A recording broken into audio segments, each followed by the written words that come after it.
Happy journey sir. తప్పకుండా న్యాయ పోరాటం చేస్తామమ్మా. వాళ్ళు చేయగలిగింది అదే కదా. అధికారంలోకి వచ్చిన 3 నెలల నుంచి దాడులు చేయటం,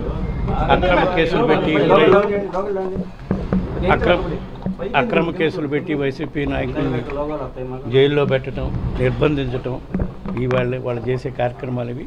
న్యాయ పోరాటం చేస్తాం. తప్పకుండా న్యాయం మాకు దొరుకుతుంది. ప్రజల పక్షాన్ని నిలబడి పోరాటం.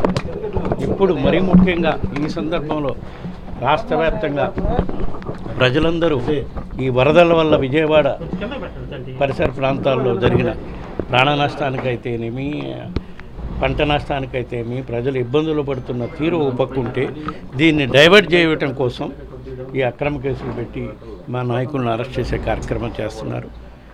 ఇవన్నీ కూడా ప్రజలు గమనిస్తున్నారు.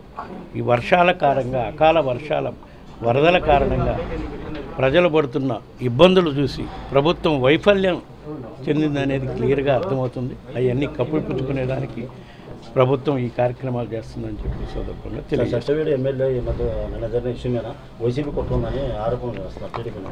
ఎవరు కుట్రున్నా ఏమున్నా ఎంక్వైరీ చేయొచ్చు కదా. వాళ్ళ శాసనసభ్యుడు వాళ్ళ ఇది ఎంక్వైరీ చేసి ఎవరైనా కుట్ర చేస్తుంటే వాళ్ళ మీద చర్య తీసుకోమరండి.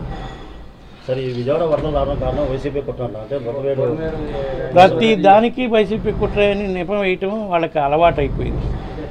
అధికారంలో ఉంది ఎవరు అట్లా అనుకుంటే అసలు ఈ బుడమేరు వరద రావటానికి కారణం వీళ్ళు అక్కడ ఉండే చంద్రబాబు నాయుడు గారి గుహానికి వరద రాకుండా ఈ కార్యక్రమం జరిగింది, నీటి మళ్లించటం వల్ల, గేట్లు ఎత్తటం వల్ల జరిగింది అంటున్నారు. ఇవన్నీ కూడా నిందలేసేదానికి కార్యక్రమం కాకుండా ముందు ప్రజలకి మెరుగైన ఇబ్బందుల్లో ఉన్నప్పుడు వాళ్ళకి మెరుగైన సేవలు అందించే కార్యక్రమం చేయాలి. దాంట్లో వైఎస్ఆర్ కాంగ్రెస్ పార్టీ గత 4 రోజుల నుంచి కూడా మా కార్యకర్తలు, నాయకులు ప్రజలకి మెరుగైన సేవలు చేసే కార్యక్రమం చేస్తున్నారు. బాల్యం శ్రీనివాసరెడ్డి చంద్రబాబుకి లేఖ రాశారు, కలుస్తాను మిమ్మల్ని, ఒక అపాయింట్మెంట్ చేస్తే కనుక్కోమని. ఆయన అపాయింట్మెంట్ ఇస్తే కలుస్తాడేమో. ముఖ్యమంత్రిగా ప్రజా సమస్యలు ఏమన్నా చెప్పడానికి కలుస్తాడేమో. దాని గురించి నన్ను అడుగుతారు, నాకే సంబంధం. నాకేం తెలుసు స్వామి, గ్యాప్ ఉందని ఎవరు అన్నారు? నాకేం తెలుసు అసలు గ్యాప్ ఉందని ఏదో విషయం నువ్వు చెప్తున్నావు. అన్ని జిల్లాల ఇన్ఛార్జీలు నియమించారు, కానీ ప్రకాశం జిల్లా ఇంతవరకు ఎటువంటి జగన్మోహన్ రెడ్డి గారిని అడుగమ్మా. అన్ని జిల్లాలకు ఒక్క రోజులో నియమించలేరు కదా, ఒక పక్క నియమించుకుంటూ వస్తున్నారు. అందులో ప్రకాశం జిల్లా కూడా నియమిస్తారు.